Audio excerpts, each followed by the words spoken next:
Conheci o Espiritismo. Bom, a minha primeira lembrança a respeito do Espiritismo, ainda era muito criança, e é uma das primeiras lembranças que eu tenho da minha vida, na verdade. É o meu pai lendo o Evangelho segundo o Espiritismo, sentado na cama, às vezes pela manhã, às vezes pela noite.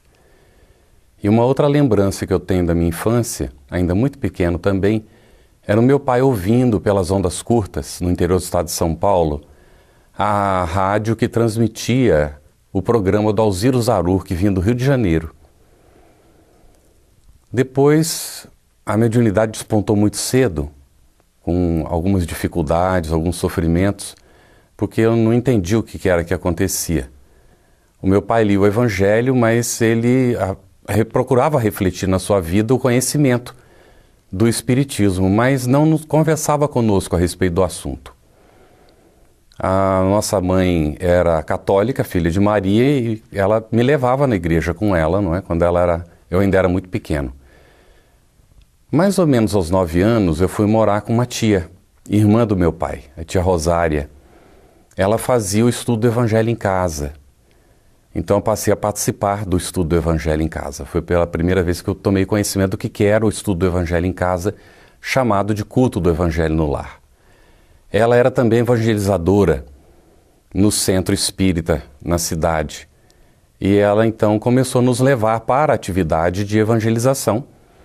Ali nós tivemos a oportunidade de assistir pela primeira vez uma sessão espírita mediúnica, antes dos 10 anos de idade. Já tínhamos visto uma sessão ainda muito pequena, muito criança, mas não era uma sessão espírita, era uma sessão mediúnica, sem uma orientação muito clara. E a partir dali a minha tia começou a me emprestar os livros de André Luiz. Ela tinha alguns dos livros de André Luiz, naturalmente o Evangelho, de Allan Kardec, que a gente começou a ler também. E quando voltamos para a convivência da família, um ano depois, nós propusemos ao nosso pai, que viajava muito à época, a realização do estudo do Evangelho em casa, como fazia minha tia. E ele ficou um pouco em dúvida, porque viajava muito. Ele disse, mas quem vai dirigir o estudo, se eu viajo tanto? E nós tivemos a inspiração no momento de dizer a ele, ninguém precisa dirigir. Nós vamos simplesmente fazer uma prece, abrir o Evangelho, ler e comentar como nós pudermos. O dia que o senhor estiver aqui, o senhor dirige. O dia que o senhor não estiver, ninguém dirige, não tem necessidade. E ele concordou.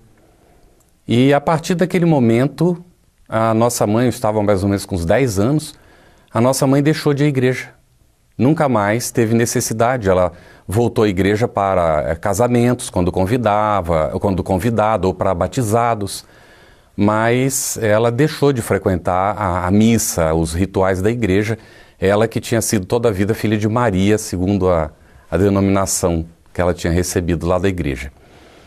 E a partir daí, então, nós não tínhamos centro na cidade onde nós morávamos, no interior de São Paulo. A gente viajava com a minha mãe para próximo a 10 quilômetros. E ali num centro, há mais ou menos entre 10 e 11 anos, eu comprei toda a coleção de André Luiz. E também os livros de Kardec. E aí fomos reler André Luiz, reler o Evangelho, agora já na sequência, naturalmente, e travamos contato então com a obra de Kardec e de André Luiz. Outros livros começaram a chegar. E nós fomos comprando devagarinho. Mais ou menos aos 13 anos, 14 anos, veio um parapsicólogo na cidade para dar um curso de parapsicologia. Ele era discípulo do Padre Quevedo. E ele fez 3 ou 4 dias de curso, deu um diploma de participação. E justamente no dia do último dia do curso, o nosso pai, que estava viajando, chegou. E quando ele chegou, eu fui a ele e lhe disse, eu não tenho certeza se eu vou ser espírita. Porque se for verdade o que o parapsicólogo disse, eu não posso me afiliar a uma doutrina tão desorientada como é o espiritismo. Mas antes de tomar uma decisão, eu vou ler a obra de Kardec. Até agora eu li sem uma continuação, sem continuidade, sem um cuidado maior. Então eu vou ler primeiro a obra de Kardec. E na hora que eu disse a ele, eu não serei mais espírita, ele respirou para falar, mas como naquela afoito, eu queria explicar tudo para ele. Antes que ele falasse, eu continuei. Quando eu disse a ele que iria ler primeiro a obra de Kardec, ele relaxou, não disse nada, ele disse simplesmente, faça isso, meu filho. ele já sabia qual era o resultado. Então, hoje, eu posso dizer que sou espírita por convicção, porque recebi e sou muito agradecido aquele incentivo do parapsicólogo discípulo de Quevedo. Naquela época, ainda dos meus 13, mais ou menos 14 anos de idade. Aos 16 anos, fomos convidados pela primeira vez para falar no Centro Espírita, nesse mesmo da cidade vizinha, onde nós adquirimos os primeiros livros espíritas. E, a partir dali, começamos a participar do movimento. As reuniões de mocidade, os encontros de mocidade e os encontros com os palestrantes. Nos lembramos que uma vez Newton Boechat foi nessa cidade vizinha de Jales, no estado de São Paulo, para fazer uma palestra, e nós estávamos distribuindo as mensagens com um número para sorteio de alguns livros. E ele chegou, nós não o conhecíamos, ele nos abraçou e eu senti um perfume, entregou uma mensagem e disse: o senhor guarde, porque pode ser que o senhor ganhe um livro. E ele disse: mas e se o palestrante ganhar o livro, como é que fica? E deu uma risada gostosa, né? Foi o primeiro contato com o Newton Boechat, que a gente tem muita saudade, não é? Uma pessoa maravilhosa, com excelentes dotes de oratória e que influenciou naturalmente a nossa vida. Nós nos lembramos dessa palestra até hoje, aspectos relevantes dela. Então foi assim que nós fomos conhecendo o Espiritismo, não é? Através dessas oportunidades e do estudo. A partir do momento que começamos a ler André Luiz e Kardec, não paramos mais de estudar e compreendemos que o Espiritismo demanda de nós estudo contínuo. Nós não podemos ser espíritas, efetivamente espíritas, convictos, se nós não conhecemos a proposta que o Espiritismo nos oferece através da obra de Allan Kardec, da obra de André Luiz, de Emmanuel, de uma Joana de Ângeles, de Manuel Filomeno de Miranda, de Camilo, a obra toda de Ivone Pereira, com a orientação de Charles e Leon Denis, e aí vamos citando muitos autores que são fundamentais, não é, para a compreensão do Espiritismo efetivamente.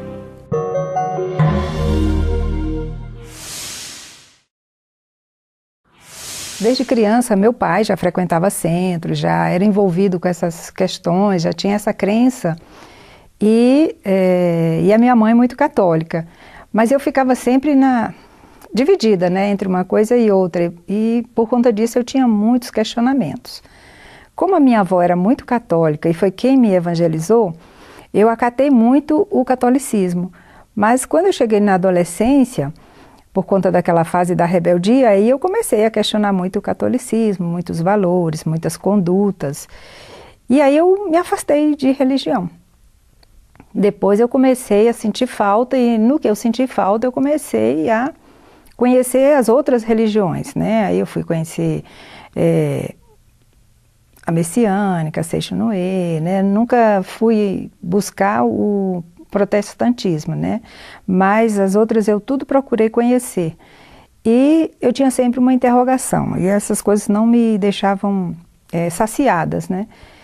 E aí um dia eu conversando com uma amiga e ela dizendo que conhecia um centro e tal, né? E eu disse que gostaria de conhecer. E nós marcamos um encontro na porta do centro, e eu fui, ela não foi até hoje, e eu fiquei até hoje, né? E antes disso, meus tios, minhas tias, as pessoas da minha família me levavam também aos centros espíritas, mas não tinha o retorno que eu queria, né? Era muito mais uma questão assim de assistir, de ver, mas eu não conseguia me envolver, eu não me sentia atraída, né? E aí, quando eu tive essa demanda mesmo muito grande, internamente, e falou muito alto, e aí eu saí buscando e realmente fui parar num centro, e desse centro eu fiquei, e até hoje eu permaneço. Eu só tenho um irmão que é espírita, porque ele, adolescente, ele passou um período na minha casa, e aí ele passou pelo trabalho da evangelização na juventude, e depois ele casou-se e ele aderiu plenamente ao espiritismo, e hoje ele é um trabalhador muito atuante dentro de um centro, ele com a família, com os filhos e a esposa. Os meus irmãos, os outros irmãos e as minhas irmãs, eles continuam católicos, mas apesar de durante algum tempo eles terem questionado muito, ter tido pouco de rejeição com relação ao meu sistema de crença e o meu irmão, hoje em dia, eles já chegam e dizem para mim, quando estão falando de alguma coisa, isso é coisa de vida passada, né? Isso aí a gente tem que fazer isso, isso aí a gente tem que resgatar, né? Então hoje eu sinto que na fala deles, na conduta de todos eles, que eles já aprovam a minha crença, né? É uma forma de eu entender a fala deles. E tem uma irmã que atualmente, depois de algumas dificuldades que ela teve, ela também aderiu ao trabalho espírita, mas ela ainda, assim, fica muito oscilante, né? Entre catolicismo e espiritismo, né?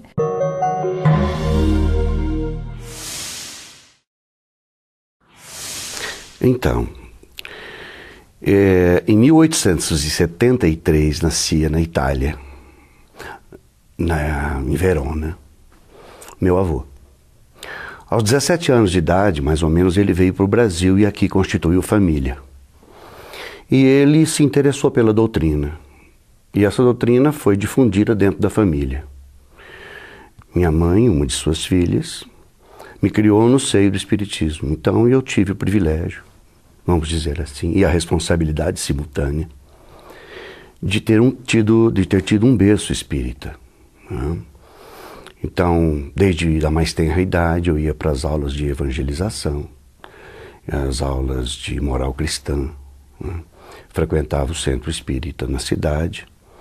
E depois, à medida em que a idade já foi, eu fui ficando mais adolescente, atitudes próprias de adolescente, abandona-se um pouco a doutrina, mais à frente você entra de novo em contato com ela, enfim. Às vezes mais, às vezes menos, mas a raiz vem do pensamento do meu avô, que deixou esse legado para a família e a gente seguiu até hoje. Eu tive contato com a religião católica, tive contato com a Seixonoye, tive contato com a messiânica, né? Até porque eu tive muitos amigos que frequentavam o espiritismo junto comigo e eu também frequentava as religiões deles, né? Muita coisa boa, mas muita coisa que eu preferia para mim dentro da filosofia espírita. Eu acho que ela completa mais as minhas buscas, né? Os meus anseios. Ela explica melhor para mim.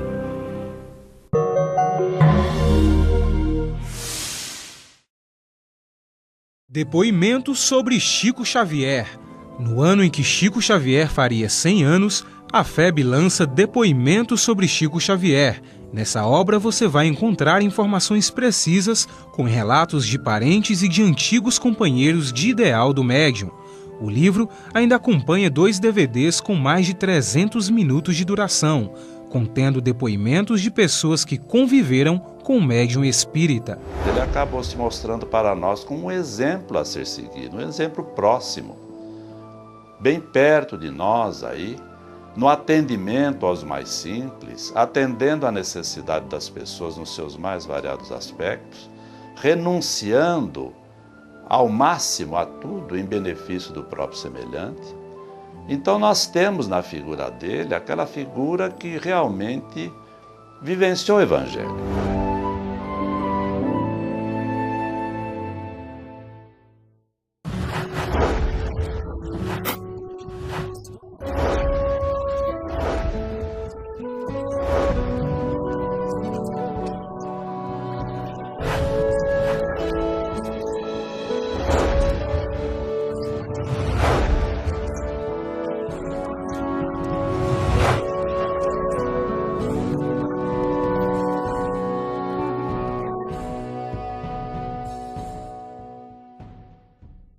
Você gostaria de ajudar a expandir o Espiritismo na TV?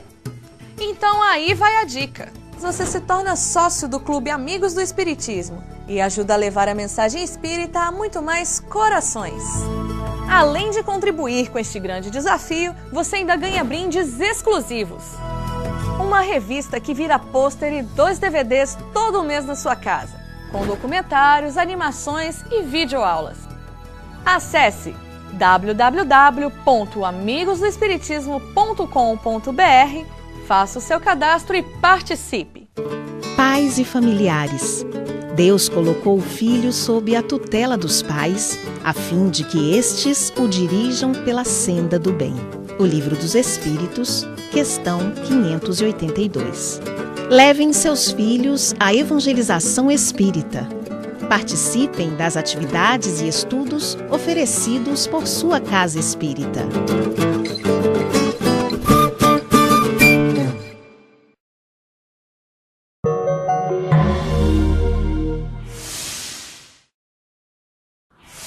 Muda bastante porque, apesar de ter visto nosso pai no seu esforço de estudo, não é? E a gente nota depois na reflexão que ele fazia o esforço de aplicar o ensinamento, mas foi só depois, no estudo mesmo, que nós fomos compreendendo a importância de aquilo que nós íamos entendendo na mensagem colocar na nossa vida prática.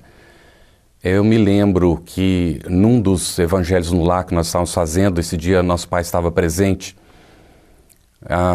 abrimos o evangelho, lemos o evangelho, a lição tratava a respeito de alguma coisa do relacionamento humano, eu não me lembro exatamente qual era o tópico. E ele então comentou, naquele momento, assim que eu encontro o fulano que nós não sabíamos quem era, alguma pessoa da relação deles, de negócios, eu preciso pedir a ele perdão, porque nesta semana eu não me portei com ele como o Evangelho está orientando. E aquilo calou muito fundo dentro. Quer dizer, o Espiritismo não é só para a gente conhecer teoricamente, não é só para a gente falar sobre ele com entusiasmo para as outras pessoas, é para colocar em prática na vida. E essa manifestação dele calou muito fundo na nossa alma. Eu acho que tinha mais ou menos uns 12, 13 anos naquela época. E então nós fomos observando a nós mesmos. Tínhamos uma impulsividade muito grande, um estado nervoso quase constante, a adolescência muito difícil. E foi muito bom, por exemplo, travar contato com a questão 201 do Livro dos Espíritos, onde os Espíritos informam que nós ora reencarnamos homem, ora mulher, porque até então eu era profundamente machista. E depois, mais tarde, quando tivemos a oportunidade de travar contato com a obra de Nietzsche, lendo Além do Bem e do Mal, onde ele efetivamente coloca a mulher numa posição muito inferior, nós já estávamos vacinados para não nos deixar influenciar por esse tipo de pensamento, porque já tínhamos a visão espírita, de que efetivamente nós não podemos discriminar ninguém, porque nós não sabemos que situações nós já teremos vivenciado e quais situações nós vivenciaremos no futuro. Então o Espiritismo influenciou muito a minha vida na relação com as pessoas. Pôde me ajudar a ser um pouco mais calmo, um pouco mais controlado, a buscar um caminho de autoconhecimento, de um relacionamento mais positivo com as pessoas, sem julgar os outros. É um esforço tremendo que a gente precisa fazer, não é? Mas o Espiritismo me ajuda muito nisso. E ajuda bastante no sentido de compreender que todas as pessoas tendem para o bem. Todos. Não há pessoa má efetivamente na sua essência. Há pessoas equivocadas, que necessitam o nosso amparo, a nossa compreensão, necessitam a nossa cooperação em certas circunstâncias da vida, e pessoas que também podem nos ensinar, que também podem nos ajudar em outras circunstâncias da vida. Então eu aprendi com o Espiritismo que há solidariedade e que a solidariedade precisa ser cultivada, que os espíritos superiores contam com isso em relação a nós que aqui estamos reencarnados e em relação ao compromisso que nós temos com a lei divina. Uma vez que a gente compreendeu com o Livro dos Espíritos, também na questão 621, que a lei de Deus está inscrita na nossa consciência, então nós sentimos a necessidade de viver de conformidade com essa lei. E essa é a mudança que o Espiritismo fez na minha vida. Eu pude compreender, por exemplo, no período da adolescência, estudando Kardec, o que estava acontecendo comigo. E eu considero isso um privilégio, porque a maior parte dos jovens passam por esse período cegos e as famílias não encontram como ajudá-los. Muitas vezes tem que recorrer à psicologia, ajuda profissional, quando o Espiritismo nos auxilia muito a entender, mesmo na questão 385, por exemplo, do Livro dos Espíritos, que todos nós passamos, no período da adolescência, por uma transformação muito grande, porque nesse período nós nos encontramos ou nos deparamos com a nossa própria realidade, a realidade que nós trazemos de diversas encarnações. É uma etapa bem importante da nossa reencarnação. E o Espiritismo nos ajudou também a auxiliar a nossa filha nesse período a entender o que estava passando com ela. Então o Espiritismo nos ajudou em muitos aspectos da vida e continua nos ajudando até hoje, tenho certeza que vai seguir nos ajudando por toda a nossa vida, porque ainda temos muito a trilhar, muito mesmo. E a vantagem que a gente vê é que o Espiritismo nos evidencia isso. E ao invés de nós sentirmos desanimados diante do desafio, ao contrário, nós sentimos muito ânimo.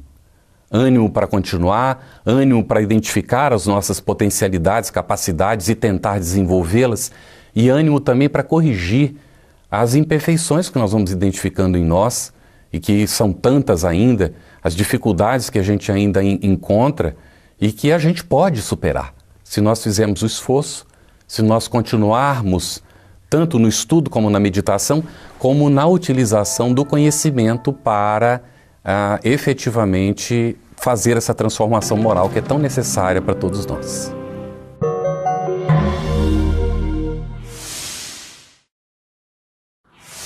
Quando nós internalizamos essa mensagem, né, que a doutrina traz, e principalmente essa mensagem através do Evangelho, não tem como a gente não perceber essa mudança, né? Porque aquela fala de que, aquela questão de que nada começa aqui agora e que a felicidade não é deste mundo, né? E quando nós temos essa compreensão, internalizamos literalmente essa questão e atentamos para a questão dos valores morais, buscando, né, na doutrina e nas citações que a gente vê inclusive de Santo Agostinho, né, quando fala da história do autoconhecimento, né, da questão do autoconhecimento, a gente não tem outra coisa, não tem outro livro para abrir, se não for o livro da gente mesmo, vinculando, né, aos conteúdos doutrinários e especialmente ao conteúdo dos ensinos de Jesus lá no Evangelho, né. Nessa busca, eu entrava muito na rebeldia também, né? E na minha rebeldia, principalmente na adolescência, eu questionava junto aos meus pais. Por que não é feito isso? Se é dito que é para visitar os pobres e estrupiados, que é para dar de comer a quem tem fome, por que ninguém faz? Então eu me rebelava. E eu queria fazer, mas eu não tinha, assim, nem liberdade, nem autonomia para fazer, porque eu era uma mera adolescente rebelde, né? Então eu ficava muito angustiada, porque eu não fazia, nem tinha apoio de adulto que me orientasse a fazer e me acompanhasse, né? Então eu buscava, às vezes, fazer essas coisas através do colégio, né? Quando o colégio solicitava, formava algum grupo, eu caía junto, porque era tudo que eu queria, né? E quando eu fiquei adulta, literalmente, principalmente à medida que meus filhos foram crescendo e eu fui ficando mais isenta dessa responsabilidade pesada com a casa, com o filho, com aquela nutrição, com aquele fator todinho que a gente tem que estar acolhendo, né, a família em um determinado período, aí eu pude, assim, me sentir muito mais livre para me dedicar mais e abraçar bem mais esta causa, assim, e com extremo prazer. Então não tem para onde correr, é consolo pleno, alívio, nem sempre é imediato, no momento da dor, né? Por causa da questão do humano, né? Das nossas dificuldades, mas é alívio mesmo, é consolo, é plenitude mesmo, quando a gente vê por esse lado e sabe que nada vai permanecer eternamente, né? Se nós temos essa aceitação e essa crença de que as coisas não começaram aqui agora e que nós temos um mundo imenso, né? Uma coisa muito bonita pela frente, que nós nem alcançamos ainda, mas sabemos que chegaremos lá, né?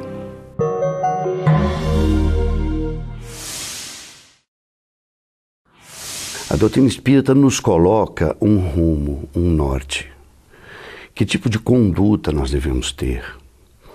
E não que sejamos capazes de segui-la ao pé da letra, mas nós temos um norte. Sabemos que temos que andar dentro daqueles parâmetros. Esse é um dos fatores que são essenciais para quem acredita em reencarnação, que é a lei fundamental que sustenta a doutrina. Estamos aqui para evoluir. E esse processo evolutivo se dá através de várias tentativas, a gente vem e volta, num seio envolvido com pessoas que já nos conhecemos antes, voltamos a nos encontrar em outras condições, mas enfim, é um grupo que segue caminhando rumo à evolução dentro desses parâmetros. A doutrina nos coloca também, além dessa reencarnação, toda essa possibilidade de se encarar esse mundo paralelo. Então, ela traz para a gente esse consolo de que nós não estamos aqui e aqui acabou, e que nós vamos nos encontrar com os entes que já foram, e que depois que nós formos os outros também virão, e tudo dentro do merecimento que cada um tem, considerando toda a evolução do processo, que é o caminho da luz que todos nós buscamos.